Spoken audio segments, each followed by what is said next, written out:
Okay, go for it. Do it. Do it. How do I? I won't sing that song. Boop, boop, boop, boop, boop, boop, Got boop, to boop, do it, do it. So how do I? Oh, gotta mute that. That's a no. Okay. No, I'm watching. I have my iPad so I can watch the live chat. Only I didn't have the sound turned off on the iPad, so immediately I was gonna get our. Feedback, feedback. Well, Oh, we oh. just we would just be listening to ourselves over and over again. Oh. Where? How do I? Oh, this is gonna be annoying as fuck. Mm-hmm. This Twitter is a bitch like that. Okay. Open link in new tab. Let's try that.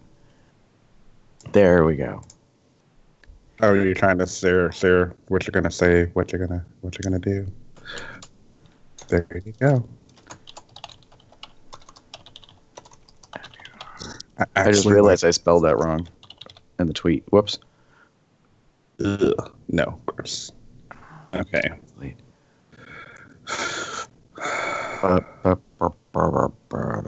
Oh, we should probably talk Yes. about next show. Tomorrow night? Okay. Not tomorrow night, next show, actually. You mean our 500th show? Yeah. Is that what you're thinking about? Well, I mean, we could talk about that today, or we can talk about it after the show, or we can talk about it at this very moment while we're live. 18 pending followers. Well, I was mentioning it. Who as be a you reminder. people? We should probably talk about that. That's a no. I don't know. Oh. Do I want you following me? I don't know how I feel about like porn models following my Twitter account.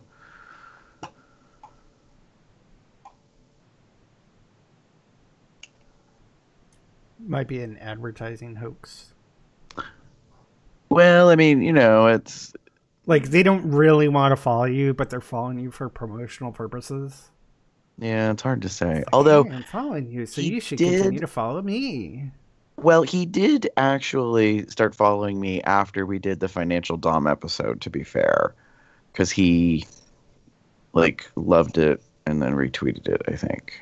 Mm-mm. So Oh, you're looking at Twitter. I'm like, what the fuck are you talking about? Is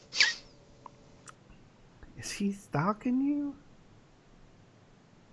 Dun, dun, dun, dun, But dun. I don't know who you Well, people are. You're just all gonna sit here in limbo land. I'm not approving you and I'm not declining you. I don't know what's going on.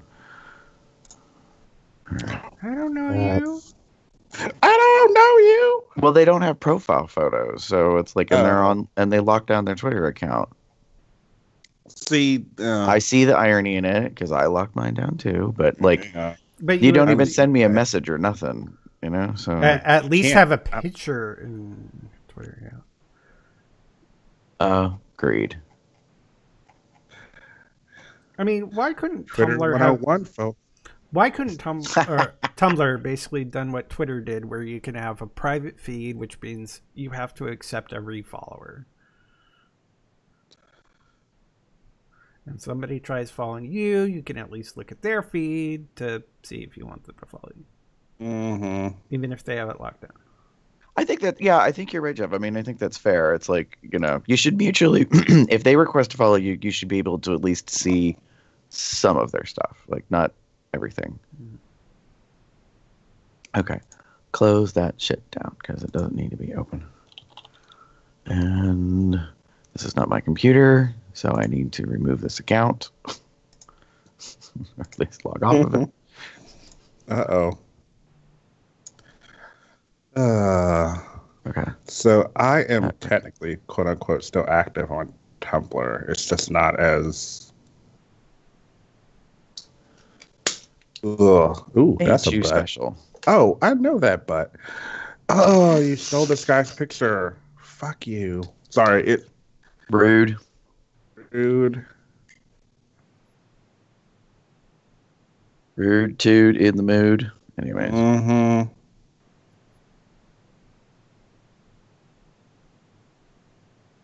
Oh. Who it is? Who that? Oh, hi. Okay.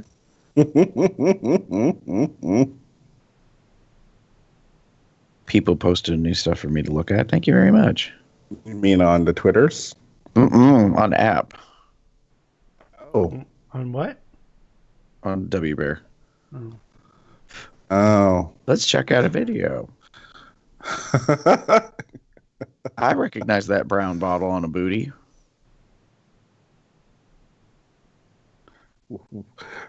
I am bored of W Bear. I don't hate it. I didn't say I hated W Bear. I just said I got bored with it. Well, I'm saying I don't hate it. It's just very. That's so non anything to say. I don't hate it. Damn. Well, I don't. It's like it's not really telling me how you feel. No, it's not. It's a visual based app. Like you don't really have status or like text at all. It's all just imagery. I know that. I'm just saying that. Saying you're talking about I don't hate it. I don't hate it. I was going to continue. It doesn't really explain how you actually feel. And this is not in the tell us how you really feel sort of matter. This is no, really, tell me how you really feel. I'm a little bit confused here.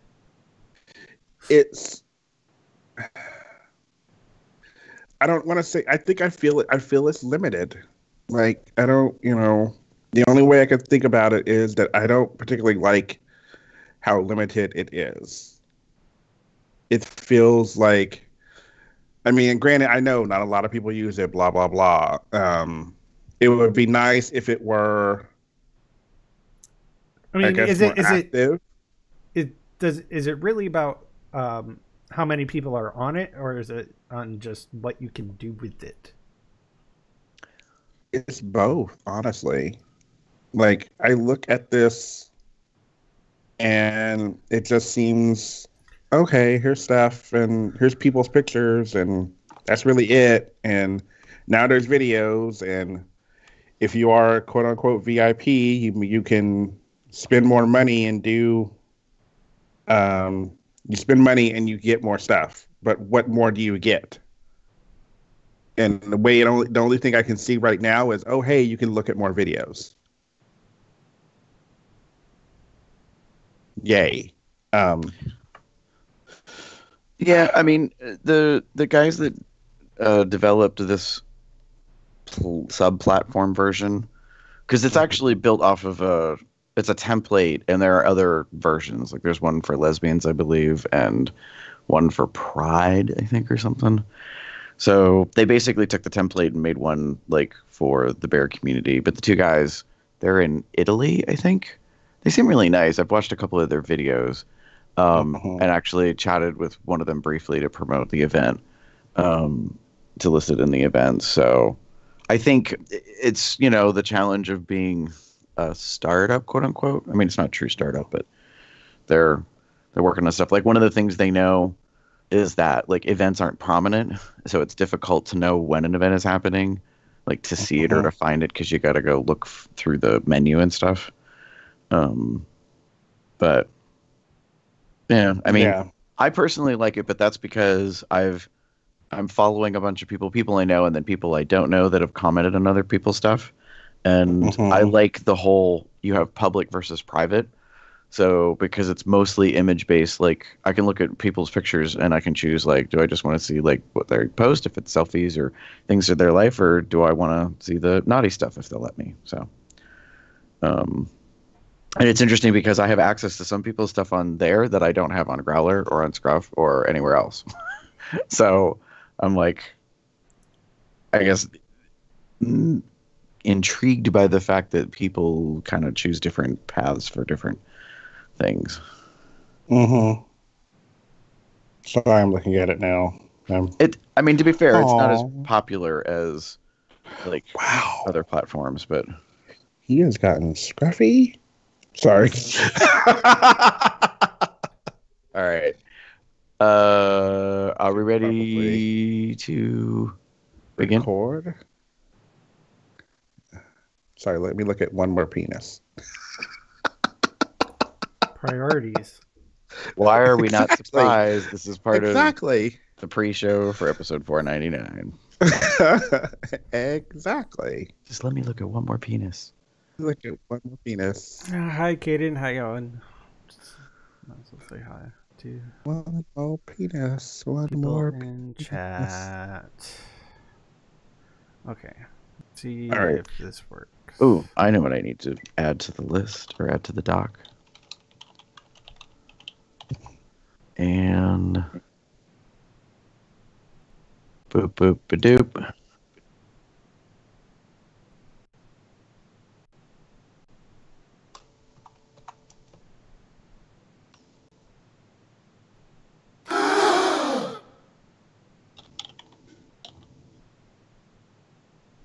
Nope.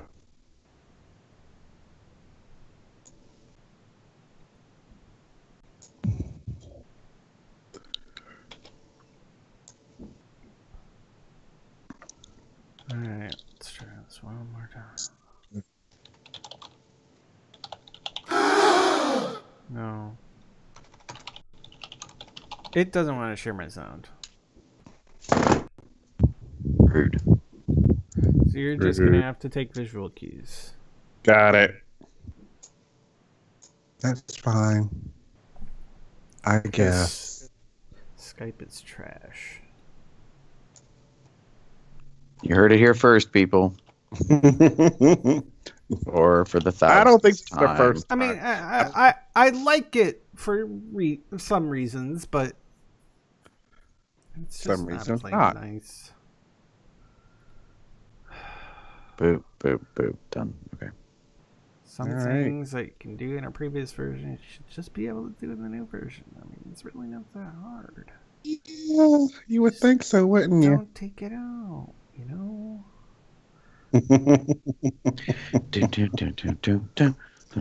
Sometimes all we have to share is sound. It's not even you don't have to show any video. You know? Sharing sound is probably easier to probably less bandwidth to share the video, so ever thought of that?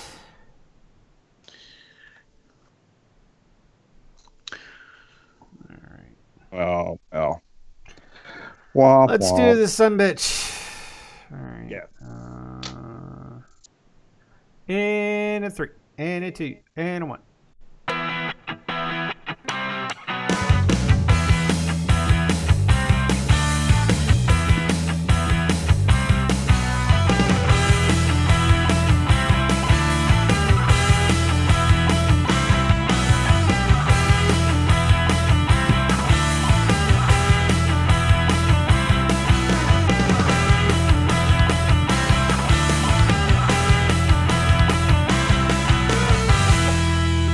It's February something or other, 24th, 2019.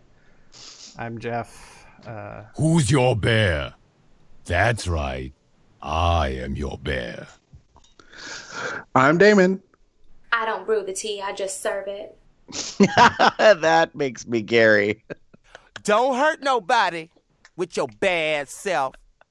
And welcome to Cubs Out Loud, the Bear Podcast of Interminable Lengths, episode number 499. And, Damon, why did you have to take your breath right as you were doing it? Like you had to take a big breath to say, I'm Damon. Because that's how I roll.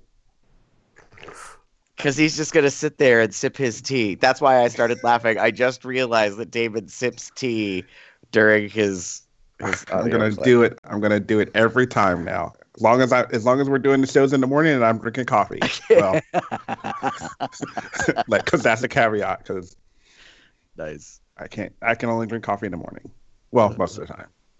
Anyway. I mean, I can drink coffee and the rest of the day. It's just that I just have one and I just don't bother because mine is when the single serving.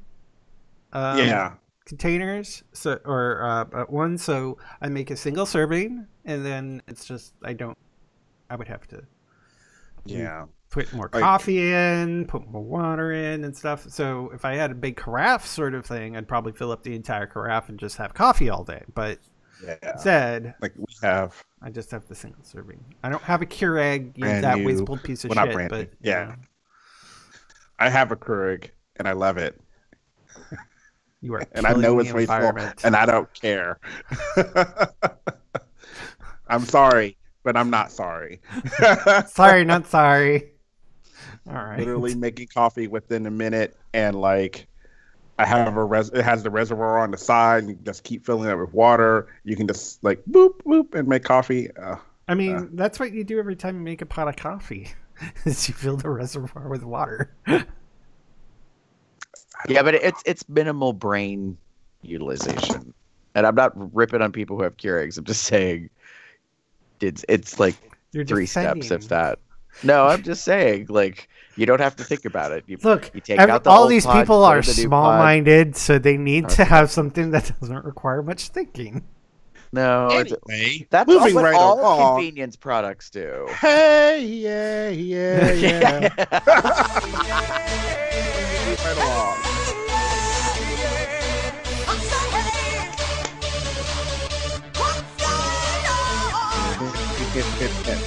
So, I just played it. You couldn't hear it, but I just played it. So, I'm naming this the shortness of today's seasons. Tell me something. When MASH was on, how long was the season? Oh, God. Like 9 or 10 seasons? No, how long was a season, a single season? Oh, you mean how many episodes? Oh, 12 or 26 or 13 or 26 is the typical number nowadays. I'm not talking about nowadays. I'm talking about back when MASH was on. How many? Again, how many episodes? I'm going on what I can remember now. I'm trying to remember because you're making me look. Oh, God. Okay, television. Come on. There you go. There's a TV series. At least a MASH episode. Oh, it had 11 seasons, FYI. Yeah. I think I have all of them somewhere over here on DVD. So, going through the list. It looks like 24. 24 for the first 3, 25 for the next 3, 26, 25, 20, 22, and then the last season was 16. Yeah. Usually, sometimes those last ones are shorter than those. Now, do you know how many episodes were in a season for like current shows? 13 or 26. Half that. Like 12 episodes. Sometimes even less. It depends on what the network orders up. Like, and is it like equivalent to kind of like what we used to think of, what we kind of think of as a half season, or not? Like, does it run both the fall and the spring, or just one or the other? That's the thing. That's what I'm upset about, because, like, let's talk about the Dragon Prince, which is basically from the makers of Avatar. Oh, Avatar. Sorry. Yeah. For the makers of Avatar, they've got a new series called The Dragon Prince. They've got 2 seasons out. Between the 2 seasons, the episodes aren't equivalent to 1 season of MASH. It is 9 episodes for season 1 and 9 episodes for season 2. Mm-hmm. That's not a season. That is also a Netflix internet only television show that is not broadcast on mainstream television. But if you're going to call it, they can do what they want with it. But this is also true for television when you think about it. Not necessarily. Most TV shows, they want a minimum because they need to have, and sometimes they'll cancel them because the show sucks. I met your mother. Well, and there's also a dynamic difference between how long an episode is. Mm-hmm. Like, is it a half-hour show or an hour-long show? Like, whether there's commercials or not commercials? Because I don't know. I think I don't like this tradition or this even whether it's online or offline. This calling a season, calling less than 24 episodes a season. So just as an example, like I understand what you're talking about because I watched Voltron recently. Thanks, Gary, for the Netflix. Ding. you're welcome. But it was very interesting to me. So Voltron, FYI, was quote unquote 8 seasons. However, as you look at their list, 2 seasons were 13. The first 2 seasons were 13 episodes. Then it went 7, 6, 6, 7 in number of episodes, and then the final 2 seasons were 13 episodes. So, and like, as I look at this list, like, their third and fourth seasons were maybe a few months apart. Well, 10 months apart from showing up online apparently. And then they had 4 seasons in 2018. But on the flip of that, as Netflix and Hulu and all those things, they literally throw everything out there, right? There's no waiting for the next, you're not waiting next week for the next episode. You're literally, here are all the episodes. It depends. Yeah, you're right. Like the majority of them, I'd say 95+% are dumped all at once. So you can just binge the entire set of whatever it is they produce out there. Rarely do they do the episodic, like, one a week, like kind of space it out, which is funny because I think some individuals, probably our age group and older, that are used to watching what used to be standard television, where it's like, oh, you would watch the, NBC comedy night lineup on Thursday nights, and, you had to wait till Thursday to get the next episode. So we don't lose our minds necessarily if things are spaced out. Like, friends of mine are, we were talking about some shows that I'll talk about later at the end, and they were like, we haven't watched all of them because we're trying not to binge them all. And I get that, like, because I've recently binged some stuff in the matter of like a day or 2 days, which, it could be a lot to take in, but it's like, when entertainment is visual candy, you know, and you just, put it all in your mouth at once, or in this case, in your eyes,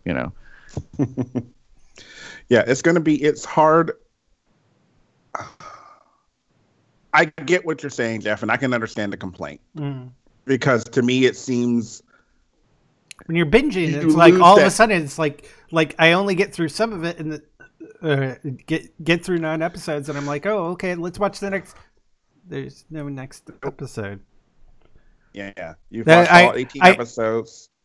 What's going on here? It's so short. I feel like I'm missing out. Well, and I understand and I agree. Like, I'd actually probably would have preferred. Yeah, I probably would have preferred them to have larger batches in this case. Yeah, and I'll say this much. I mean, there's one of the good things. I've also seen like some UK shows. They've previously been calling them series versus seasons, and those end up being shorter in length than what was a US season. So it's like, is it a season or is it a series, or is there another word for it? I mean, I suppose I could just call it like they put out the whole thing, but this is like the Dragon Pit. This first one is, instead of it says the season, it's just book 1, book 2. And actually, if they're trying to even match the books that they used for the Avatar series, they're short on that too. Because the Avatar series, book 1 and book 2 and such like that. Yeah, I mean, I think we're all the inconsistency is what probably drives some of us batty, because it's like, okay, this one's 8, this one's 10, this one's 13, this one's 22, this one's 16, this one's 5, and you're like, you just can't kind of keep track of that. But I think what's unfortunate is that we're at the mercy of whatever the producers decide. Whether they make it X number or Y number, they're just like, well, this is what works for narrative or story arc or whatever. And I mean, it's kind of like, what was I talking about recently? Oh, Damon, you and I were discussing this in COLDR, how we were complaining about like kind of the gameplay manipulation of the audience, like the another twist or whatever. And I said, guess what? That shit will continue to happen because we keep watching.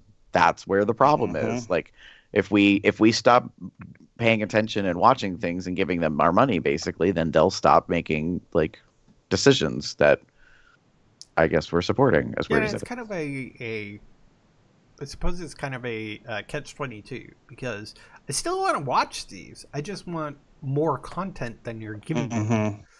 I mean, like, I suppose it's the kind of like we're gonna give them a little, and they'll just want more and more and more. And just kind of like the giving us the jitters for addiction or something like that because we're not getting enough of what we want. But I mean, well, that's kind of life. Yeah. So like for example, like I watched Voltron the most recently, and I binged for a while, but I watched it like. It took me a while. Why? Because I didn't start watching it until it was pretty much already done or practically finished.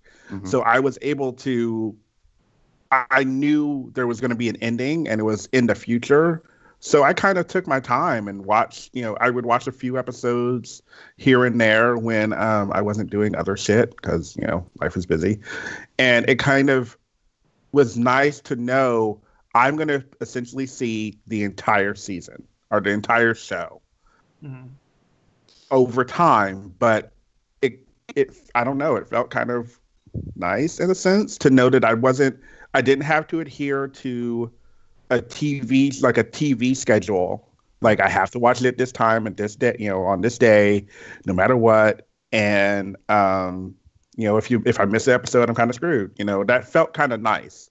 So I think we're gonna always have this, as you said, at the mercy of the, producers and what have you, because they know, like, some people like to do it this way. Some people don't. Some people like shorter seasons. I was looking at, you mentioned British shows, and it immediately made me think of Misfits, that season. And I looked, and like none of their seasons were larger than 8 episodes. Hell, the first season was 6. Right. Or their whatever they call them. Yeah, whatever. Anyway, but that's what I mean. Like, oh. But like, you don't think about that. Yeah, you could think of it as, to me, like, series kind of like, it's like, yeah, we're, instead of like doing one big whole chunk of a season, we're doing a series of episodes. So it's like, this is really more kind of along the lines of this set of storyline. Then we're going to have another set, which will be another set of storylines, kind of like individual books, you could say. Which each of them are part of the actual overarching series, but because there's multiple episodes, it's a series for that book, it's a series for this book, but it's all the same characters, etc. So I could kind of take that idea of like bits and pieces because there's a through line between those batches of episodes. I don't know. It's weird because, especially with things with an overarching storyline through the whole thing, such as the Dragon Prince and Avatar and such, it really gets kind of feels choppy when it didn't feel like there was an end. It's like there's going to be more, and it's just kind of like I wish there was more content at this one time. I don't know. It's just, it just has been driving me nuts because most of what I end up watching have maybe 12 episodes for a season. And I'm like, why isn't this 24? Like, when I go over and I'm watching things like, when I watch like my Sentai and Kamen Rider, they're practically taking one a week for the entire year. I mean, it's like 40 to 50 episodes a season. I'm like, why aren't we doing that? Well, Is it because we're there's just doing too much budget? We Well, can't figure out how to do it cheaper, but still pretty good. I mean, that's. I mean, I think it's an unknown myriad of factors. I mean, to me, it's all about the money. You know, it's like where is the money going into? What can they afford? Who's backing it? How many advertisers are there? Who's sponsoring it? I mean, there's just so much stuff. I mean, I look at like The Simpsons have been on for decades now, and they've put out hundreds, if not, over 1,000 shows or whatever. And it's ebbed and flowed and changed and all that kind of stuff. And yet there are other shows that come on and they're only, like a lesser number. So I don't know. I guess I'm more in the mindset of, okay, this is all I get. And hopefully it's good. So to clarify, what's going on is I've been watching TV and being frustrated with running out of TV to watch. or of a show. Like I went back and started and picked back up to Discovery, and unfortunately with CBS decided to do the whole weekly thing for their all access online show. So yeah, I got to this as like, oh, we're gonna see this. Wait, what? There's no more episodes? What? No. So, which is kind of bugging me, especially considering my weekend starts tomorrow. So,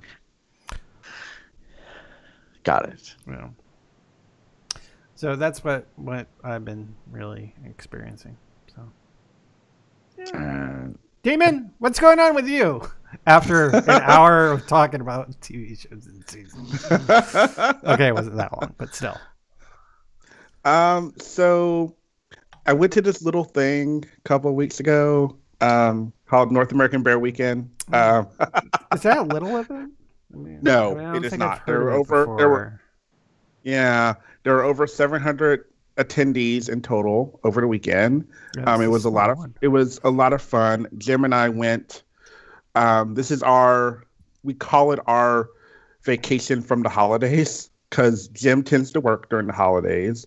And I usually have, men's chorus concerts. And then this year, I didn't get to go to Midwest Bear Fest. So, hey, this is our vacation kind of to go to another event. So we both had a lot of fun.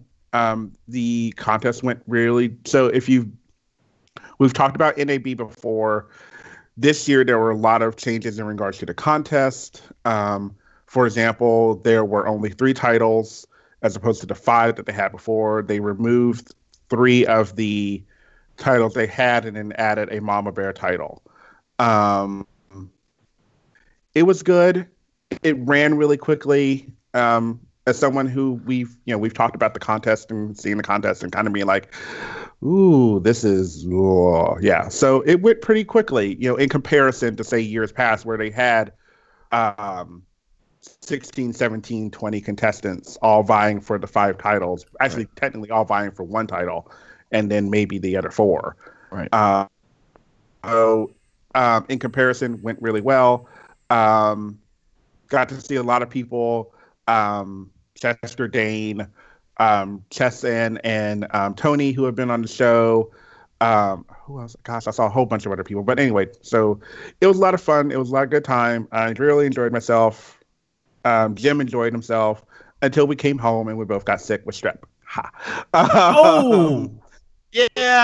Yeah. All our bear prep. I did. I have been taking vitamin C and all that shit, and I've been doing it for several days. And this is the first time in a long time since I've been like keeping that regimen going that I have gotten sick from after a bear run.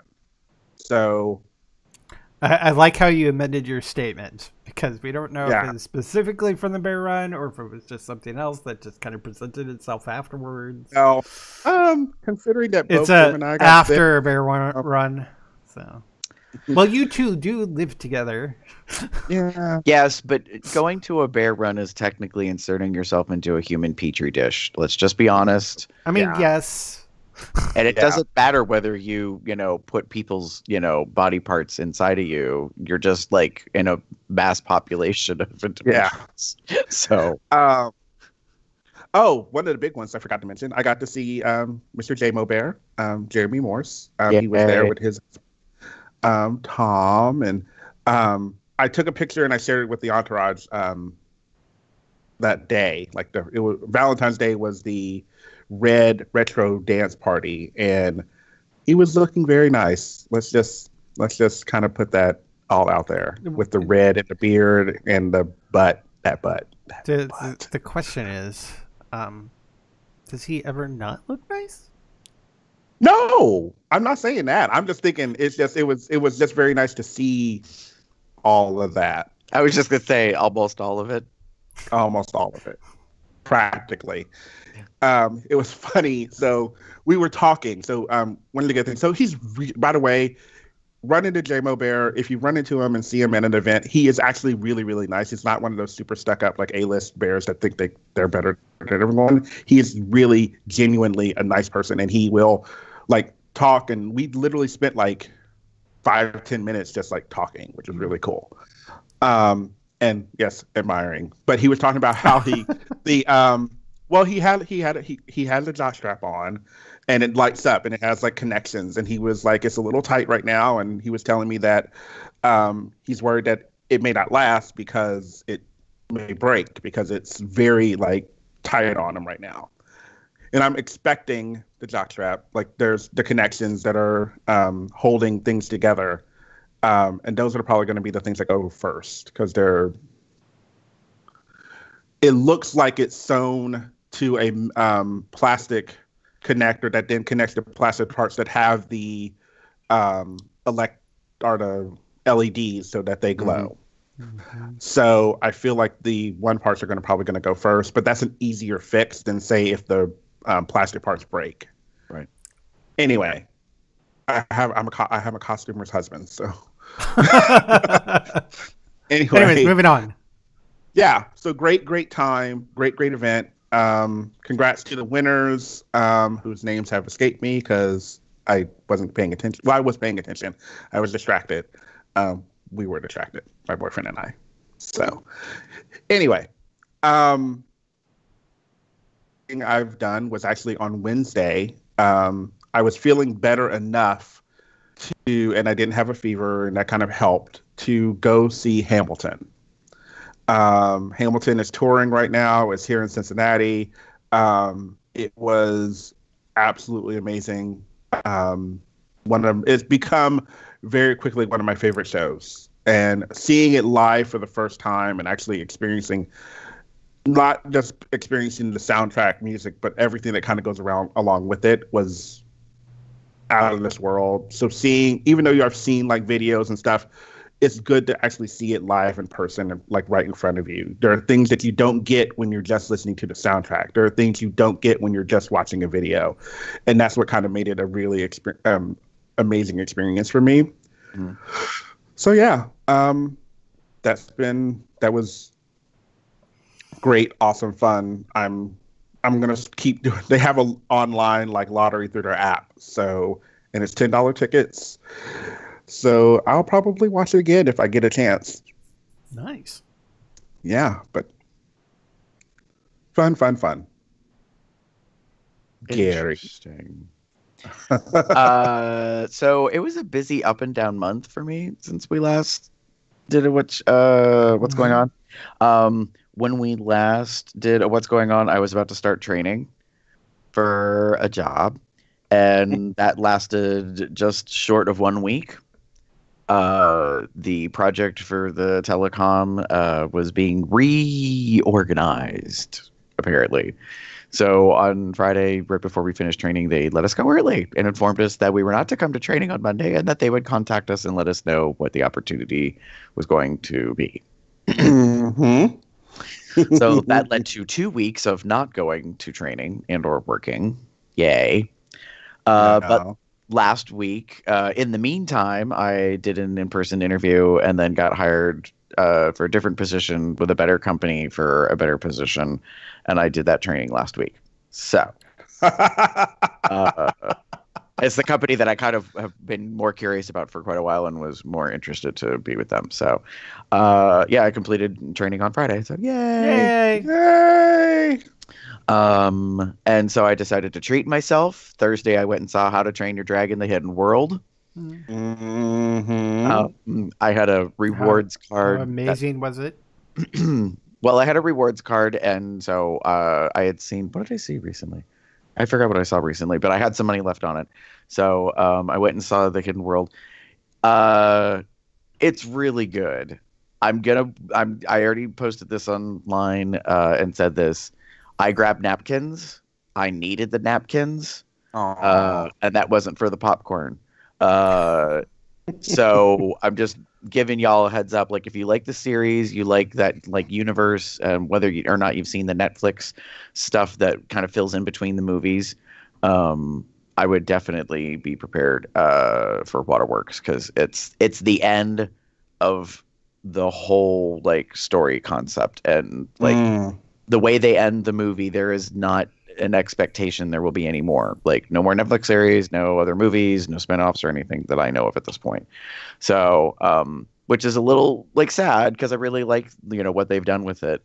But yeah, so it's good. It takes you on an emotional roller coaster, and so yeah, I weeped in the movie theater. It was really good. I'm really proud of Dean and what they did at DreamWorks. So yay! I mean, it's good. The story evolves. The characters evolve. For everyone that loves Toothless, he also evolves. That's all I'm gonna say. Got to watch the movie. Well, because if you only watch the movies from 1 to 2, he evolves, and then they did it again. He evolved from 2 to 3. It's pretty cool. So, and this isn't a spoiler. If you've seen the trailer, you know that there's a female Night Fury, basically, and she's all white, and it's really comical to see the interaction and how that kind of relationship develops and that kind of stuff. Nice. So, yeah, it's pretty neat. So, and the characters, end up maturing and evolving and growing and stuff. So it's pretty cool. So I was glad that I went and did that. And then I was like, I need a break because I got one more week of training coming up, and then I got my new permanent schedule, which I'm happy and I'm excited about, but I realize it's going to kind of limit some opportunities to do some stuff. So Jeff, my bestie here in Cincinnati, had a gig last night, and I was like, I didn't know that he had it. He, promoted it on Facebook, and I was like, oh, hey, this is coming Saturday. I'm like, that's pretty cool. And then immediately, Ronnie and he were like, are you coming down? And I was like, okay, like I can. Like, I ain't got much money, but I could probably pay for gas. So that's what. And I reached out to Drew. I was like, hey, you gamed a road trip? He was like, this weekend? Yes. He tends to do a lot of things. So I was like, I didn't know what his schedule was like. So we met up. I didn't get here till late on Friday night, but yeah, so it was fun. We went to a place called Findlay Market here in Cincinnati. Yes. If y'all in the area are Cincinnati, you should go to Findlay Market. It's like the Short North Market in Columbus. It's like West Side Market in Cleveland. It's like I think it's the West Allis Market in Milwaukee that I've been to. It's kind of like a farmer's market, but there's an indoor area with shops that are, set up. And we had good food yesterday, and we did lots of like visual sightseeing. And yeah, it was good. We bought a bunch of things, and I can't wait to go back. I already said to Drew, I was like, so every time we're in Cincinnati, we're going to go to Findlay, right? Like, go to the market, check things out there. So it was... Call Damon and let him know so you can pick him up. Get along. I mean, it's like kidding. And there was a bunch of gays at the market. I was like, oh, lots of curious couplings of men's. Like, yeah, I was like, it is a very popular place. Not for like anything illicit, but it's just like couples go and get like stuff and like to make stuff. It's cool. It's great. Right.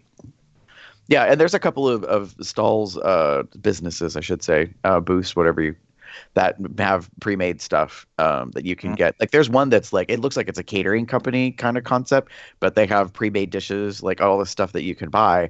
And I was talking to Drew about it. I was like, if I lived in the area, like if I lived in the Cincinnati area and that was kind of close, I could easily see stopping there frequently for like some basics, like staples. Like, one of the things I was really kind of psyched about is that one of the booths is Amish raised poultry. And so I was like, the only reason why I was excited about it is because I was like, oh, it's not, the typical kind of farming that you think of. So There was just little things like that really were good. But yeah, there was some eye candy. And then after that, so we ate there, and then eventually came back. We played euchre because Ronnie loves playing euchre, and there were 4 of us, so that was fun. And then Jeff had his gig last night, so we went to Bar 32 in Covington. It was a really good crowd. Got to see some local area people.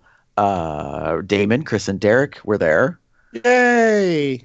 Along with a bunch of other people of like, I recognize some faces, but and then we had some, of course, drunk people who decided they wanted to be a part of the show. That's always fun. Mm-hmm.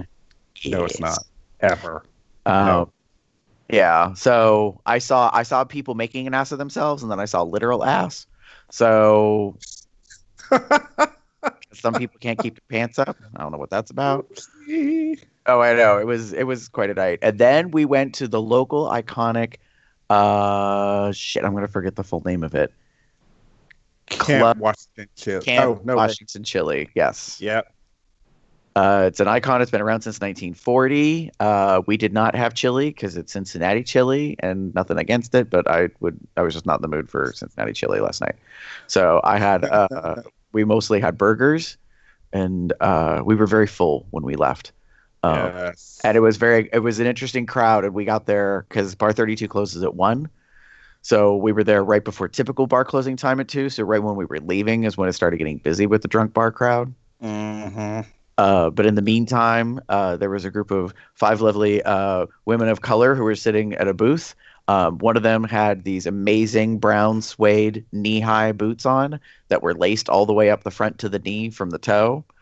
And I clocked it, and I pointed out to Roddy. I was like, check out them boots. There was another girl in their group. It wasn't until they were leaving that had like clear acrylic heels on. I was like, oh, these girls were out to party tonight. Like, they were dressed. I was like, that's what that's about. Yes. Yeah. And then it was so funny because then there was a bunch of like cubby type dudes, like the lovely younger generation that is millennial and scruffy, Mm-hmm. that comes in. And apparently the one guy went to the bathroom, and he came back, and Jeff was trying to tell all of us that his fly was down without like making it awkward. That was funny. It was a show. It was the whole thing last night. I find it very hard for Jeff, not you, Jeff, but Rock Cut to be like subtle. Well, and the thing is, the guy ended up sitting right behind him, literally, in the next table, like, so he couldn't. So it wasn't until we were in the car, I was like, "What were you trying to tell me about that guy's pants?" And he was like, that his zipper was down, and I was like, "Oh," I was like, "I thought you were trying to say like he peed himself, or like I didn't know what you were trying to say," because he was trying to talk, and that he dropped his voice really quickly because the guy was walking towards us, going to sit next to us, and I was like, "Oh." So, anyways, it was just amusing. It was a good weekend to get away, and of course, I got to see my dog daughter Zoe, and hey, puppers! Yeah, she's speaking of puppers, we saw there were 4 puppies, and I mean literal little puppies at the Findlay Market yesterday, like different owners. One of them I wanted to call Brindle, but Drew and Ronnie were talking about it. It's called Mural, I think, is the term for the pattern. So it's like brown and gray and white and a little black. But it was so pretty. And there was like, I think it was a Great Dane, and it had the biggest paws you've ever seen on this little puppy that I think they said was 2 months old. And she was so cute. Yeah. So there was literally like puppies to see and pet and get kisses from at the market. I was like, what is up with this? Like, nice. I'm like, I know gay men that use this as a tactic to like, get a hookup, to have a puppy, but come on. Yes. Oh, Rock says hi. Hi. By the way, I'm in their office like doing the podcast today, obviously. So they were downstairs watching the birdcage right before we were supposed to start. Oh, fun. Speaking of which, I almost wasn't available today. Apparently, the power was out for 3 hours last night. Oh yeah. And I knew nothing about it. I slept through all of it, but Drew couldn't sleep through it easily because his CPAP was off for 3 hours. Oh. Ooh. Mm-hmm. It's never good. Yes. So yeah, it's been up and down, but I'm happy to be going through training and employment. I'm excited about the fact that they are slowly expanding. It's a smaller company, and they have some new opportunities I've already been told that are coming up this summer, that the director of operations, who likes my personality, says that I think will be a good fit for. Like it has been personality? Yes, it has been discovered that do you remember my old clip from a long time ago? Was it mine or was it Robert's, where Karen Walker says sassy gals get the hose? I think that might have been Roberts. So yeah, it's kind of like that. I was quiet for like the first day or two because I'm just getting a feel for the land, and then the trainer Rachel was like, "Gary, why are you so quiet?" And I was like, "Because I'm trying to learn." Like, right, David? It's like, why would I be loud and rambunctious, like, and drawing attention? Like, I'm here to get a job. Like, I want to, learn what I need to learn so I can be really good at it. I don't know. That's kind of crazy, I guess. I want a paycheck. So, yeah, it was kind of funny. But then as the days went on, like, my security badge didn't work on the fourth day. That was fun. Oh, that's very fun. So I was kind of like, "Are you guys trying to subliminally tell me something?" They were like, "No." And I'm like, "Okay." So, and then I got my picture badge. So then I made a joke and I was like, "Oh, so I'm official because I have a picture, but I'm not official. I'm only half official because I can't get in the building." Okay. Like, we'll just kind of work with that. We'll see how that goes.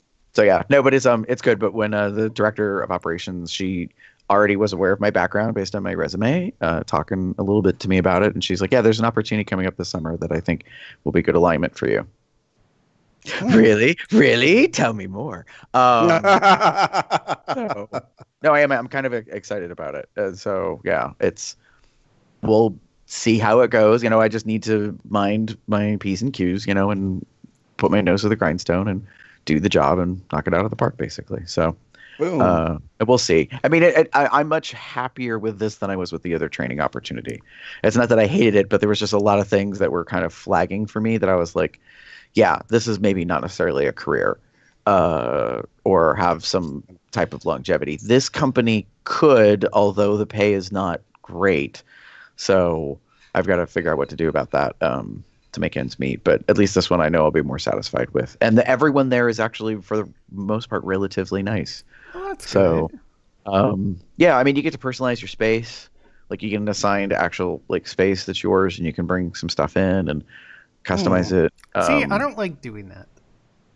Because every job I've been to, there's always the possibility of moving desks, and it's just annoying having to like take stuff down. Plus, I'd like having a clean desk. The good news is right now they're not at that point yet, so they have seats that are empty that'll probably be filling in the next week or two or the next month or so because they're still doing hiring. So everybody has their own space, and it's yours, like, not permanently, but like it's just yours. No one else touches it. No one does anything with it, kind of thing. So, which is kind of cool. Like, so you can have some pictures and bring in stuff, like, to customize them. And so I'm looking forward to that. It's fun. And Danielle, who's going to be one of my neighbors, who's already been working there for over a year. Crazy story. She used to work in the same building like I did many years ago, and I'm pretty sure I trained her in the past. So, oh yeah, she's fun. So no, we've had some good laughs and that, and the supervisors and that. So I'm happy, notably compared to how things were the last half of last year.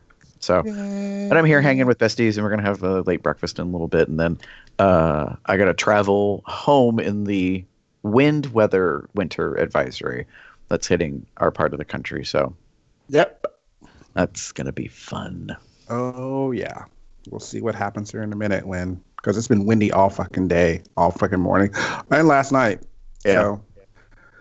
So. Agreed. Anyways, that's it for me. Kind of went long. Okay. Well, we're going long for all of us, but let's go right into the feedback.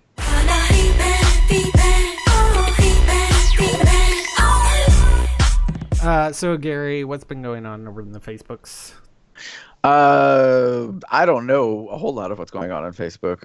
No, I'm kidding. It's for us specifically. We got one new like this month. We want to thank Alex Chubb for liking us on Facebook. Yay! Facebook adjacent, Instagram. Jammin Bear is a new follower over there, which is pretty cool. And then I wanted to give recognition. I should have said something last month, so I apologize. On the W Bear app, I got a personal message from Czech Cub, as in Czech as in Czechoslovakia. He said, "Hello, Gary. I'm a big fan of COL. Always looking forward to the next episode." I said, "Thanks for the support. Feel free to let us know if there's any feedback or topics of interest." He said, "You're welcome. If something comes to mind, I sure will." Yay! So, thank you. Thank you for the feedback and the access to all the fun pics. Just saying. Benefits. Saying. Yay! Now So- I'm gonna have to go look for them. David, what's going on over in YouTube? So we have one new YouTube subscriber. Welcome, Matteo Riccardi. Ooh. Yay! Hello and welcome. Maybe you're watching right now. Hi. And then over on Tumblr, yes, we still have a Tumblr, folks. We had 2 new Tumblr followers. That's Gordo Sir and Creative Stupid. Cool. Welcome. Yay. Yay. We also got a comment on the blog from George saying, "Hey, COL, just discovered your podcast and was listening to the Virgin episodes. While I noticed the gang talked a lot about emotional comfort and safety, I wish you had all spent a little time talking about physical safety at bear events. While most folks are there for a good time, not everyone has good intentions." Fair point. Fair point. I didn't think about that, probably because my hope would be that a bear event is a welcoming space. Yeah. And by that I mean, like, you feel comfortable in the space and not threatened, or that someone would do something to harm you. I will say that unfortunately there is a possibility of that happening. And just to kind of really quickly wrap up, yeah, it is something to kind of think about and be considerate of, and understand that there are some runs and some events do have like actual things in place. I was just at North American Bear Weekend as an example. There was a police presence, FYI, police and security presence there the entire weekend. So there is that potential possibility, and depending on the nature of the event or what the event and run can do, they may have that kind of actual legal, or not legal, but presence to make sure that people either feel safe or can have someone there to handle situations and problems as they escalate. It usually the hosting space or facility has a requirement for security procedures, and mostly some of it is technical by law. It has to do with like fire code capacity. So like if you're at a venue that has a capacity limitation, if you sell out a hotel, a lot of like those type of spaces will have some type of aspect of maybe law enforcement or a hired security company or whatever the case may be, to be present. And I can understand how that makes some people feel uncomfortable, because we're trying to create our own safe space. So to see someone walking around with a weapon, whether it be like a taser or an actual firearm, or even like a I guess like a nightstick or a billy club, like whatever the item may be, I can see how that kind of makes some people feel uncomfortable or a little on edge, like especially if maybe some individuals in their past haven't necessarily had positive experiences with those individuals. My hope is that in all of my experiences, those elements are just purely there for everyone's safety, and they don't insert themselves and they don't get involved unless absolutely necessary.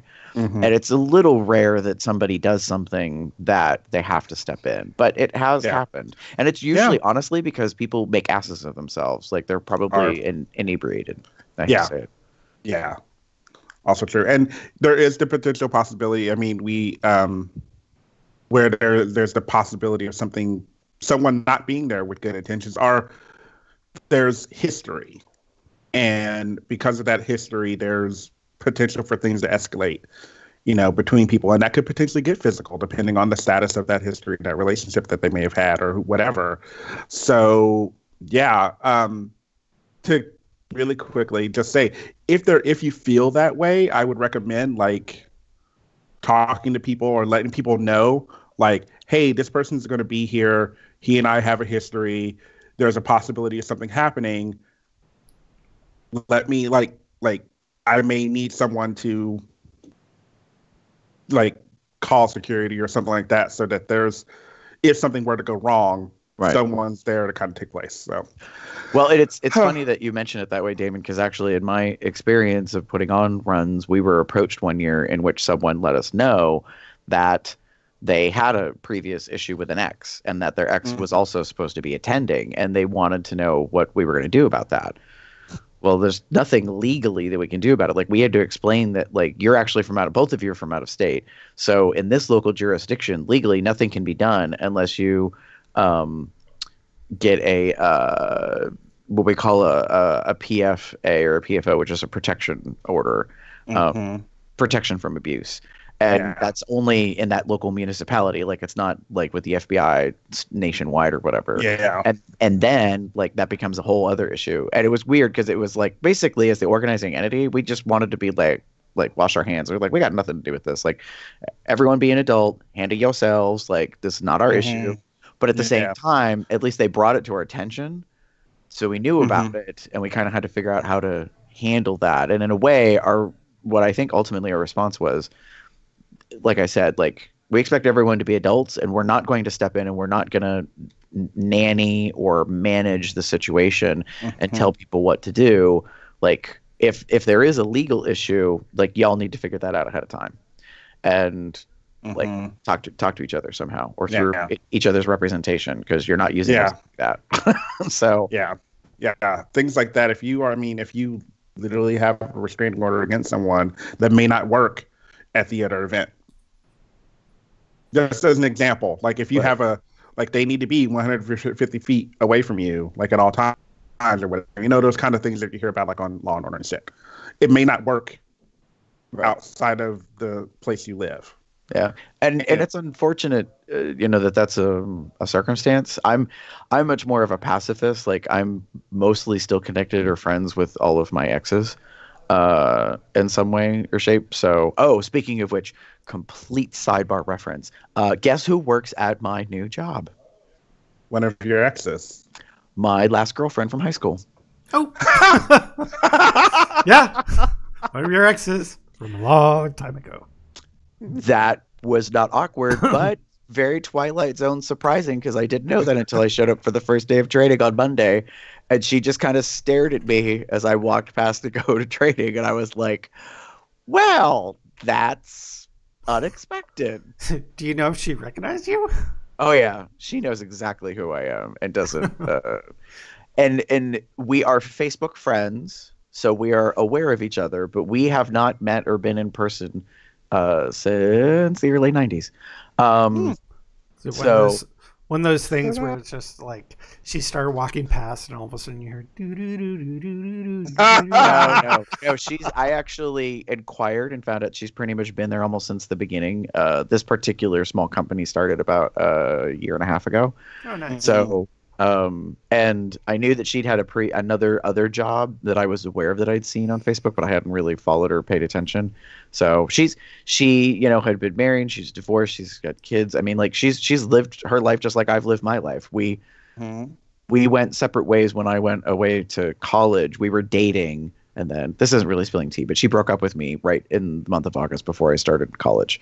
And it was the beginning of the journey that actually led to me coming out, because I was in college for marching band practice in August before classes started in September.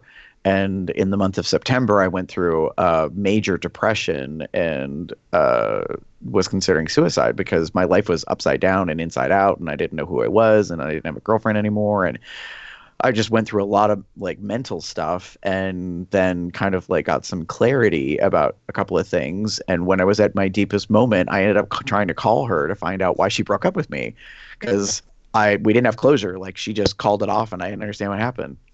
And then when I got the answer that I did, I was like, well, that was silly. like, it was not silly. It was just like really in the grand scheme of things, like this is the thing that you were bothered by, whatever.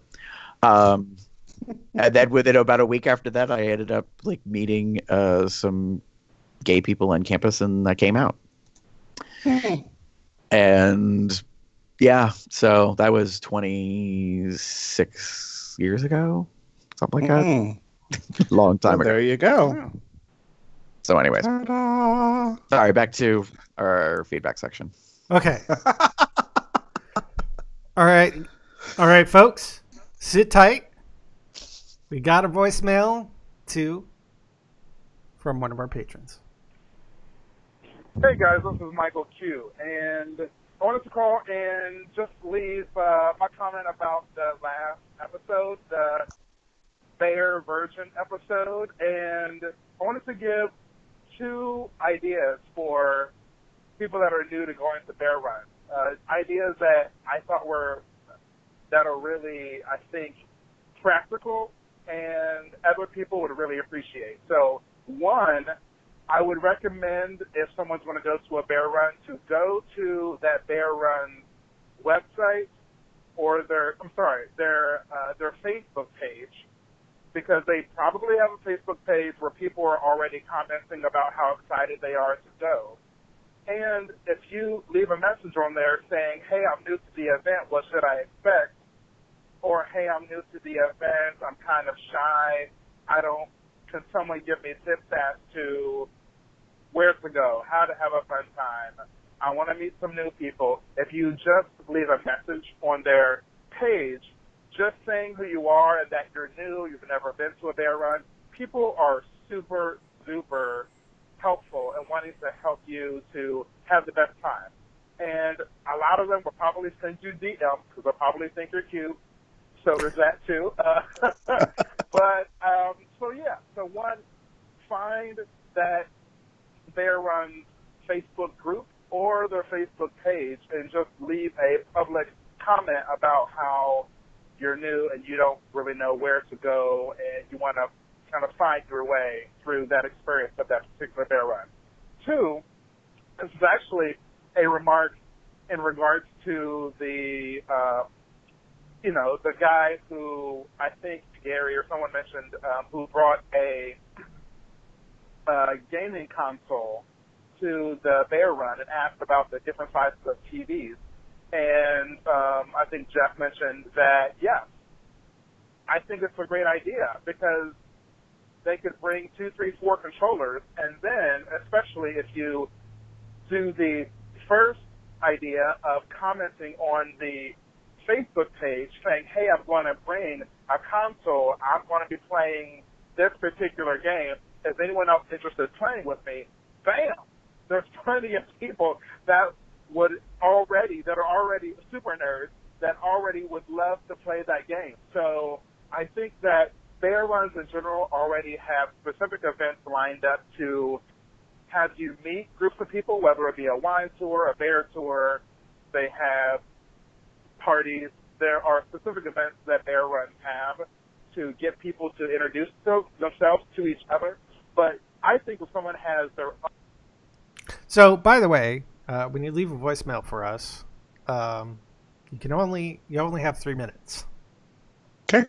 So, just to let you know that, don't forget you probably have a voice memo app on your phone, which you can also just email us the file of the voicemail too. So, if you want to do something that's longer, but there's a part 2.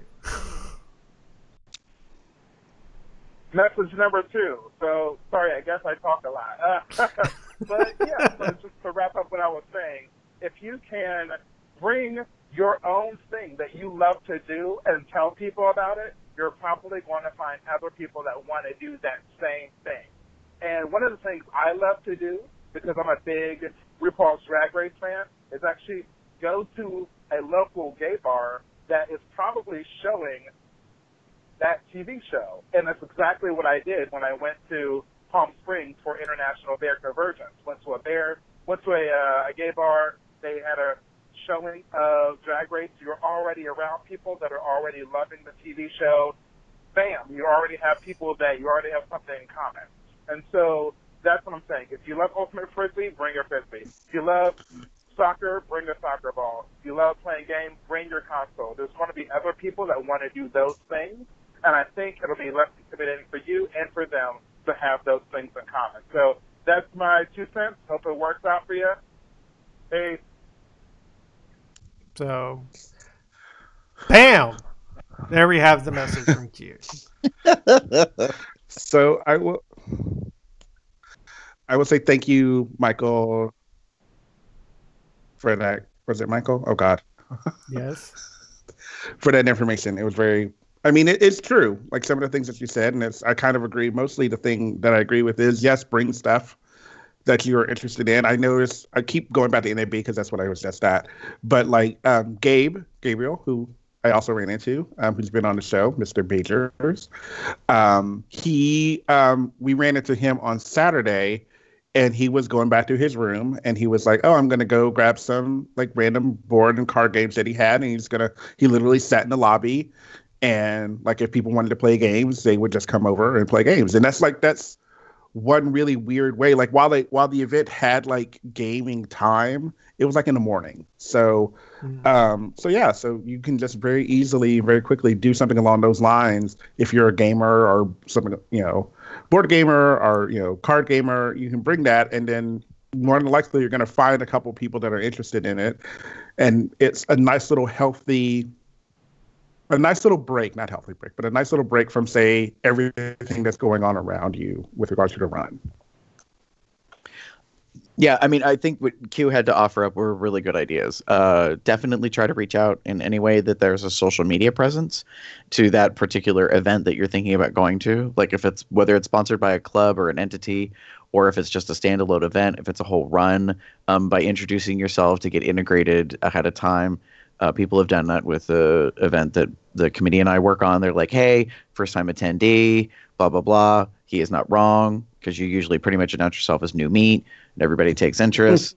Can be very good for your self-esteem. So, just like visiting a city that you only, get a chance to come to a couple times a year, and then your phone blows up because everybody's like, hey.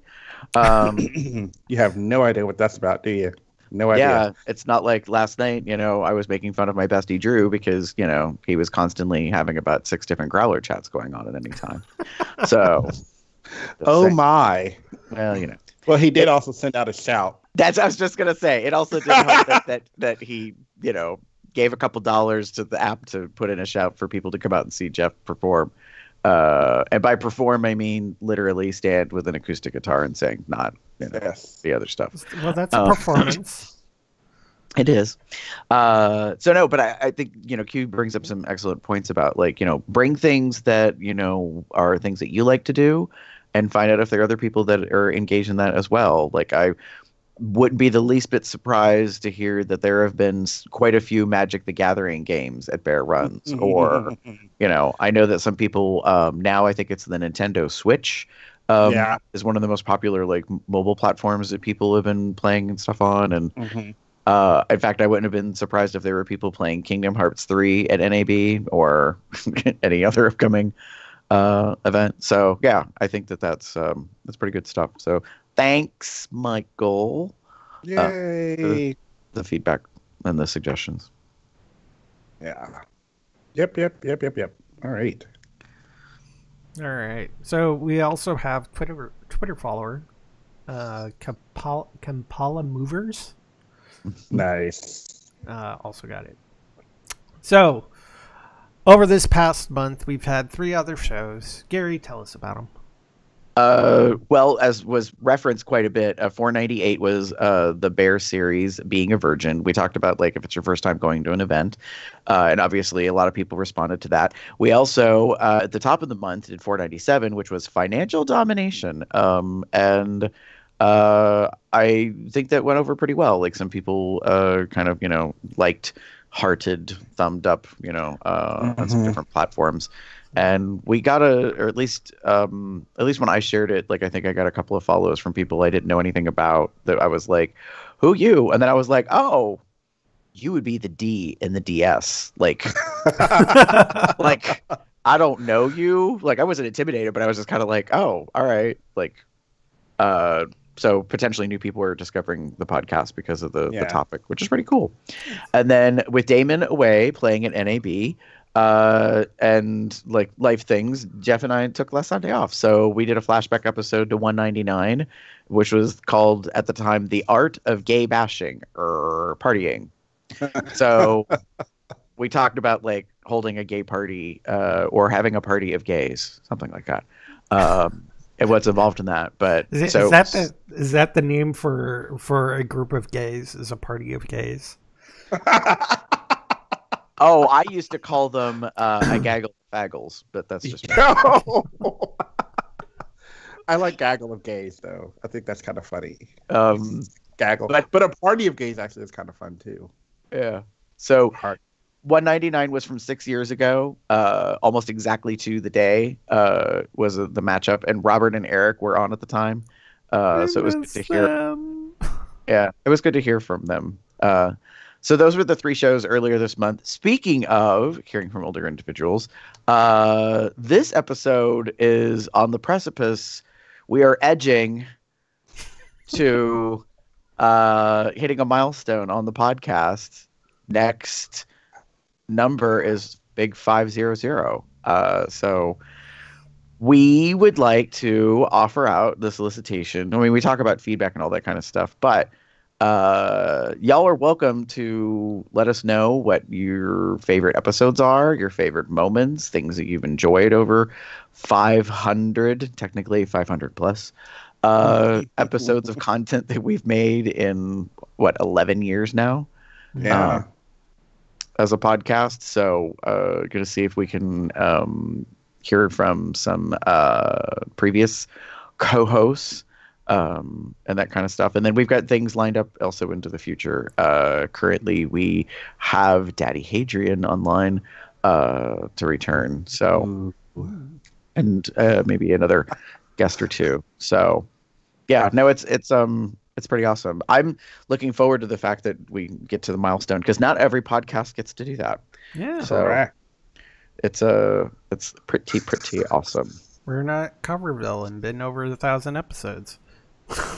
We're working on that. Well, and I mean, I think it's good to have that kind of recognition. Not that it's a numbers game and you have to play that necessarily. I will say that I find it challenging when I listen to other podcasts or like especially if the podcast is a video medium, it's difficult to gauge like their longevity, especially if they don't have any category like numbering sequence or anything like that. So it's like, how do you even know if they go by like say show title only? So in this case, I'm glad that pretty much since the very beginning that Jeff, you've been numbering stuff, so we get to recognize that. Trying to do a numbering scheme for each different series of stuff. It gets complicated. Yeah. Mm-hmm. So, but we don't technically have anything officially planned in terms of like topic wise, other than maybe like some, reflections on what has happened over the past 499 shows, I guess. In that case. So yeah. Pretty cool. And with that, let's talk about some dick.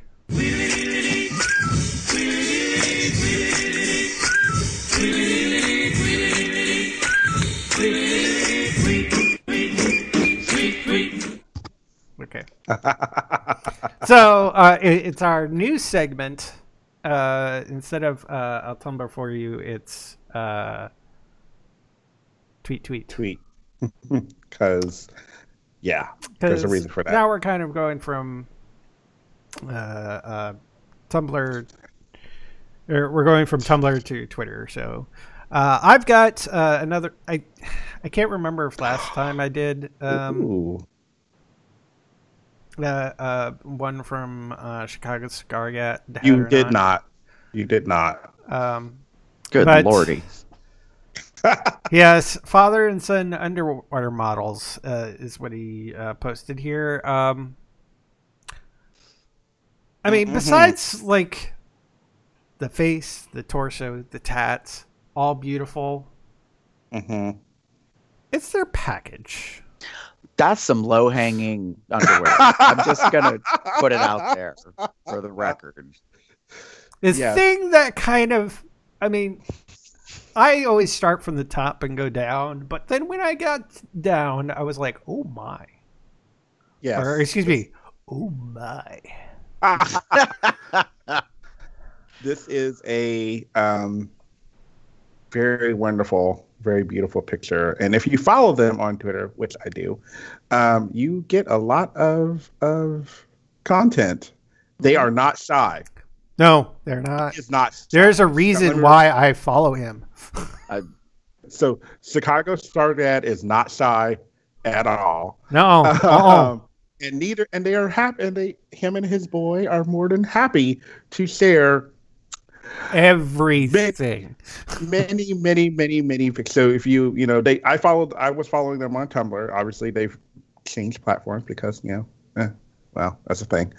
And again, they've gone right back. They literally went right back to like, you want to see his fucking, you can see his fucking. You want to see services being done, you got it. Like it's all right here. Like yeah. And that is an impressive package on both of them, actually. Yeah. I will just say, like, while this is not a porn image per se, because they're both just standing there with their arms around each other, looking very nicely into the camera, wearing underwear, it is definitely spank bank, like bait fuel, like all those categories, like fantasy inducing. Yeah, and nothing left to the imagination. Oh, there's a little bit to the imagination. Oh yeah, okay, maybe a little. Okay. I mean, my imagination is that I'm peeling the underwear off, but that's just with your teeth. Like, no, I'm taking my hands. I was just gonna say, David, I don't know if I got the patience for that. So, teeth are not involved, but hands and lips are. Oh, indeed, yes. Mighty fine. Mm-hmm. Anyways, okay. Okay, enough of that picture. Moving on. Damon. Need another distraction. Good lordy.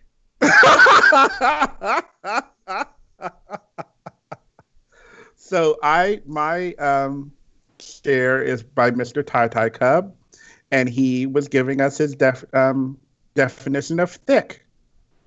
THICC. Now you're not getting face, but you're getting torso and thighs and jockstrap junk. But you're getting a very nice view of this very handsome, very sexy man. And he writes, I'm here in front of you tonight to once and for all end the debate on what thick means. Thank you for coming to my TED Talk. And yeah, he goes on to say, in the words of my girl Nicole Byer, who is a female black comedian, she is a big girl. She is very proud. She is very honest about it. She's, for some people's taste, a little bawdy because she just owns that she likes dick, she likes sex, she likes men. She has her own podcast out in LA as a comedian. I've seen her on some stuff. It's very cool. And he says, I'm # very fat, very brave, LMAO. And then puts a bunch of hashtags. I also want to note on this, if you go through the thread, a certain Pup Hulk replied and said, I heard he got his tenure after this. Yes. Yeah. For delivering his TED Talk. So. Mm-hmm.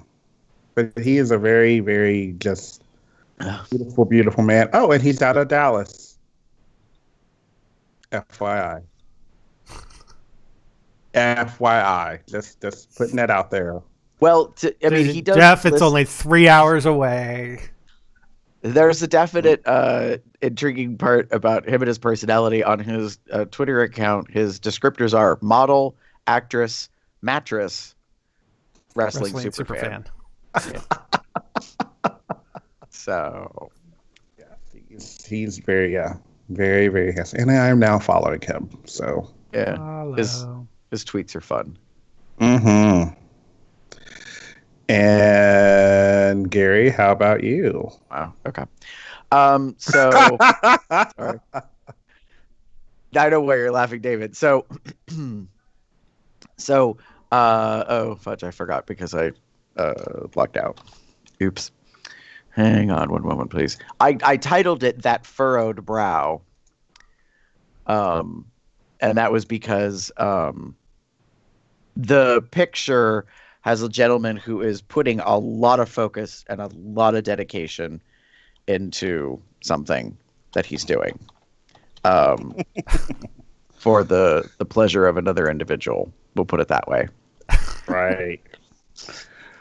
Right. What? I'm just, this is a very explicit photo. I'll put it that way. We'll put that out there.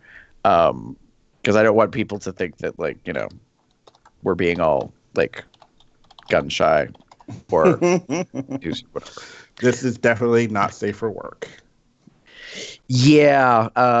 This one is, notably the one that will get you fired.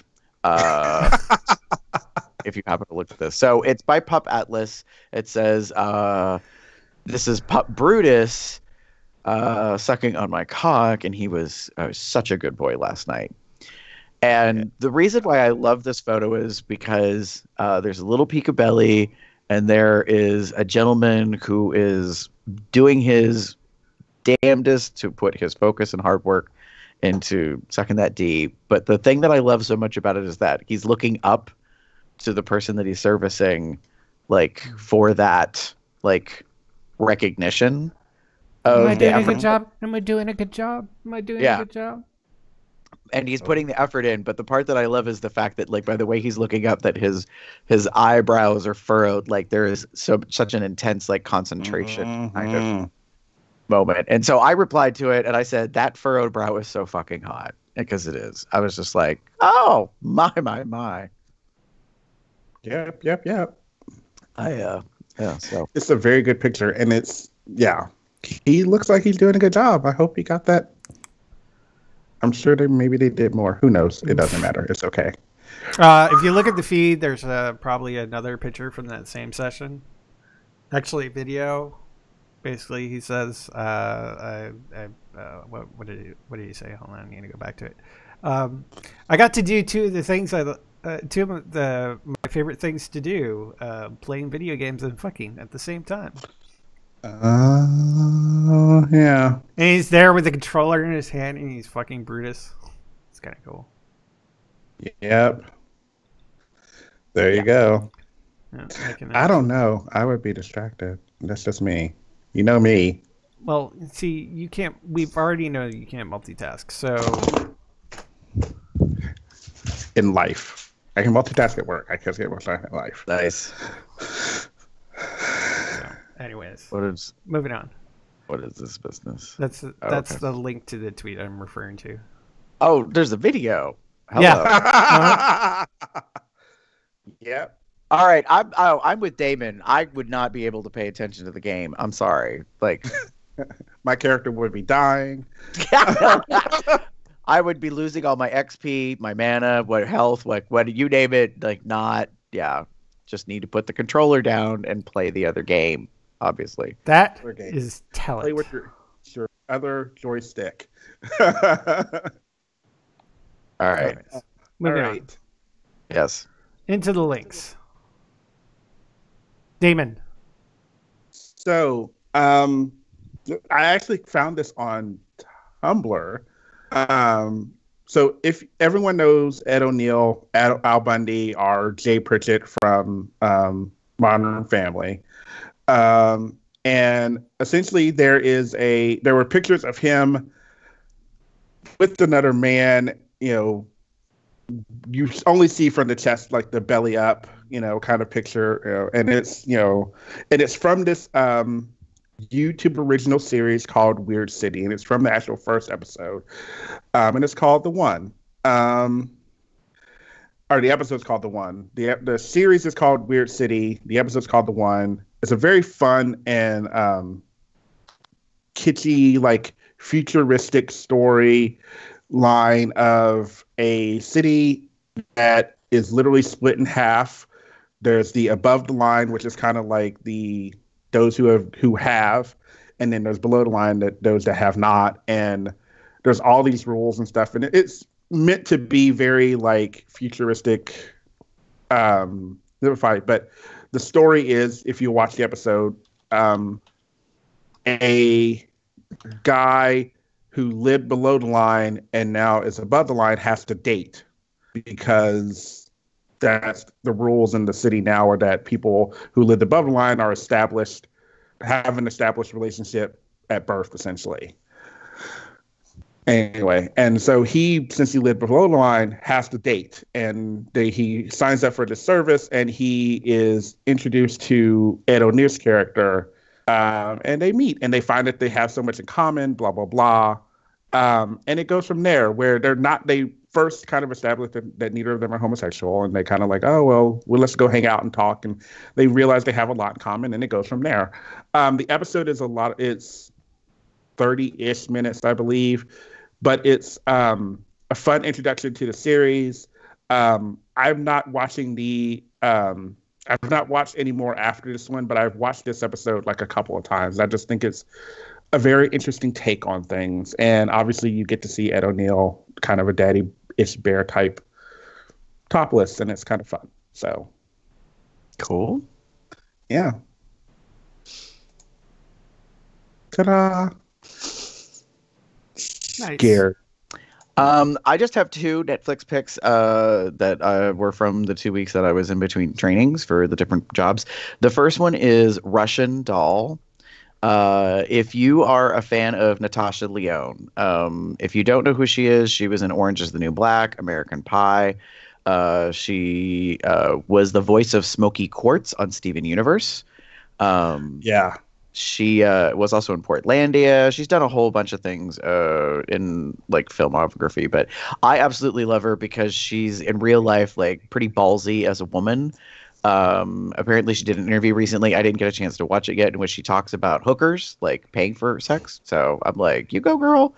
But she is the main actress in Russian Doll, and it's, I think, only about 8 episodes long. I think they're shorter. So basically it's like a different version of Groundhog Day. In essence, she keeps dying. She dies in different ways, but the whole point is every time to not die, to figure out why she keeps coming back to the same moment at her birthday party in the bathroom. If you're a person who likes that kind of mind, like mystery, I don't want to call it mind bendy, but like I really, really enjoy it. Like I love her as an actress, but I love the fact that it takes place in New York. So there's some very colorful characters, and she's trying to figure out how she died the first time, how that relates to the other deaths. And it's kind of comical because some of them are kind of like right before she dies, she knows she's about to. She's like, "Fuck me," like, you know, like, you know what I mean? It's like so. There's some comedy, good elements to it because some of the deaths are ridiculous. And there's this whole great sequence where she tries to not die falling down a set of stairs. So I really, really enjoyed it. It was pretty easy to binge, so I recommend that. And then the second one is The Umbrella Academy, which I had never heard of, but it was a very popular comic type graphic novel series. Notably, the Netflix series that was established this first season does stray from the comics in some ways. So some people have had some criticism of it. Since I never saw the comics, it doesn't matter to me. I think overall it's a really good quality show. It's basically about as a weird phenomenon that happened at one point back in the 70s, I believe, 43 women gave birth within the course of a day. Like at the start of the day, they were not pregnant, and by the end of the day, they'd already had a baby. Oh my! So yeah, it was this weird immaculate kind of conception thing. And of 43 of the babies that were born, a mysterious billionaire adopted 7 of them. And then he trained them because they all have special superpowers, basically, to become a superpower team. 6 of the 7 actually have superpowers. The 7th doesn't, which is played by Ellen Page. And so she's kind of the outcast amongst them. I really enjoyed watching this series. I highly recommend it. It's kind of like X-Men, Marvel's Runaways. So what happens is they all grow up, they become adults, they're highly dysfunctional, they all left the academy, they don't want anything to do with it. And the whole thing that starts the series off is that the old billionaire died. So they come back for recognizing that. And then there's sort of a mystery maybe about how he died. And one of them has disappeared for a long time, and then he comes back after being accidentally time jumped to the future where there's an apocalypse. So trying to prevent the apocalypse from happening, and they're all infighting. One of them's a drug addict and alcoholic. It's a lot, but it's that's the part that I love about it is wow, they are all really fucked up, which is kind of comical for a superhero-esque take on things. Yeah. So the series is definitely going to have a second season. And where that goes is sort of a little bit of a mystery, not because they veered so much from the comic books, but there's possibilities of where they could go with it. And I really, really enjoyed it. There's a couple of things about it I wasn't too happy with, and I'm not going to get into, but I could overlook them for overall what they were doing. So yeah, it was it's fun. So that was my recommendations. Cool. Nice. I'm gonna go watch that. Put that on my list. I thought about Kim actually had mentioned it. He had heard about it and he was like, I really want to see that. I'm like, oh, cool. So guess what else we'll be using the Netflix subscription for? So. Hey, guess what, folks? That's the end. All. Play ways to contact us. Pop over to our website, comesoutloud.com. Shoot us an email at comesoutloud@gmail.com. Leave us voicemail, sexy or otherwise. Hey, we've got our 500 episode. Leave us a voicemail like Q did, except maybe a little bit shorter. At 361-COL Talk, that's 361-265-8255. What, no shade fan? Anyways. There we go. I don't have my actual shade fan, but that works. Close enough. The sound. We got the sound. Anyways. Find us on various social media outlets. It comes out loud in the appropriate place of the URL. That's Instagram, Facebook, Tumblr, Twitter, and right here on YouTube. You can join our entourage chat at tinyurl.com/telegram-col. You can subscribe to our Google Calendar to find out when we are going to be broadcasting these events, which typically right now has been on Sunday mornings. So wake up, get some coffee, and come join us. It's RT. Or T. There you go. Because we spell that T. Anyways, you can subscribe to our calendar at tinyurl.com/calendar-col. Don't forget, you can get merch like this Proud Out Loud shirt or a sweatshirt like Gary has at zazzle.com/comesoutloud. You can also become a patron for as little as $1 a month. Instead of, if you weren't going to tip that drag queen, calling back to a DR episode. If you're not going to tip a drag queen, take that $1 and put it to a place where you can get enjoyment from us. That's at patreon.com/comesoutloud. You can rate us on iTunes, subscribe to us through Google Play Podcast, give it a thumbs up on Stitcher Radio. You can find me anywhere on the internet. It's Box at Box Puppy Box Cub Box. Something or other. I am TheaterCub79 on Facebook, other bear-related sites, or you can find me as pup_Umbra on Twitter. If you would like to get in touch with me online, pretty much look anywhere for Garber73. That's GARBEAR73. If you want to follow me on Twitter, just add 3 X's to the end of that, and then shoot me a message and be like, "Hey, I'm not a bot, so I know who the hell you are."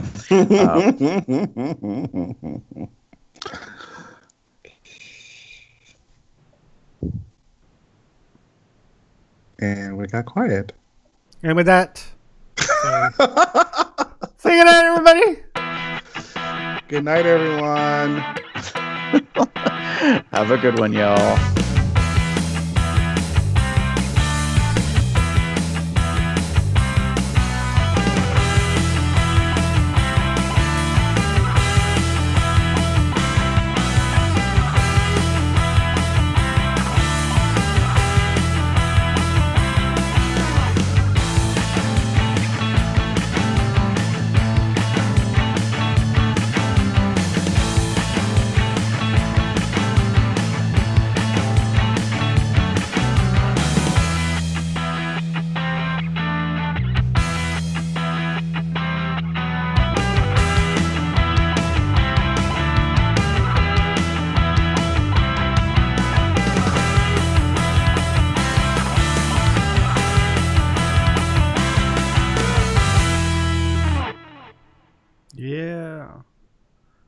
Whoop, whoop, whoop.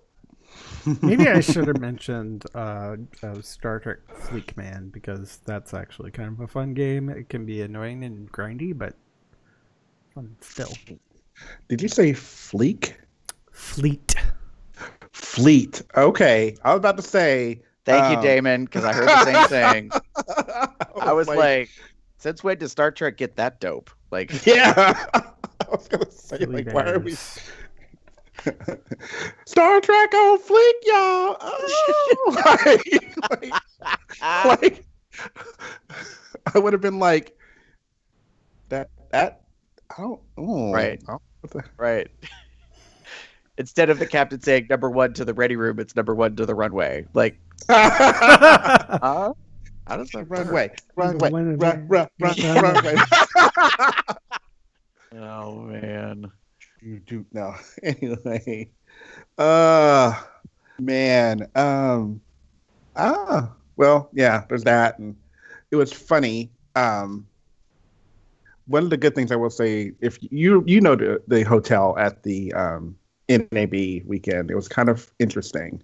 Yeah. We ended up being on the far end this time, like past the pool. So it was a lot of walking, but one of the good things was, I usually, to get to the main elevators, I would go and look at the lobby, and there was almost always something going on there, which we know is a thing. So they had mentioned they had put actually, I think someone brought it, or the hotel did it, or the run did it, where they actually aired the episode in the lobby. Mm-hmm. Awesome. The episode of RuPaul's Drag Race. We talked about it on the DR show. Right. It's kind of interesting. I'm happy. Well, that's cool.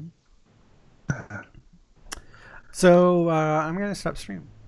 Yeah. In about like 20 seconds, because I need to do the thing at the end. It's kind of complicated, but you know. Oh, little thing. Okay. Yeah. What's going on being about 2 hours of a recording, that's no big deal, right? Speaking of long episodes, Damon, our last COLDR was almost 2.5 hours. Holy shit. The